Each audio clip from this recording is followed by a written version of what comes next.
मुंबईकरांसाठी अतिशय महत्त्वाची बातमी। मुंबईमध्ये मध्य रेल्वेची वाहतूक 5 ते 10 मिनिटं उशिराने धावतीये।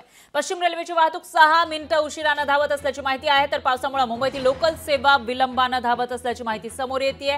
मुंबईमध्ये जो पाऊस सुरू आहे त्याचा परिणाम लोकल सेवेवर झालेला आहे। तर मुंबईमधील चाकरमानी सकाळी सकाळीच आपल्या कामावर जाण्यासाठी निघत असतात, मात्र त्यांना आता ही बातमी पाहावी लागणार आहे, कारण लोकलचं वेळापत्रक कोलमडल्याचं पाहायला मिळतंय।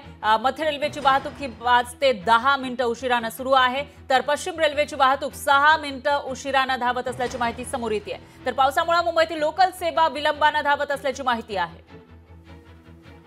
त्यामुळे रेल्वे स्टेशनवर गर्दी होण्याची शक्यता आहे आणि त्याचबरोबर मुंबईकरांना आपल्या कामाच्या ठिकाणी जाण्यासाठी सुद्धा उशीर होण्याची शक्यता वर्तवली जाते, कारण एकीकडे पाऊस सुरू आहे आणि त्याचा परिणाम लोकल सेवेवर जाणवायला सुरुवात झाली आहे।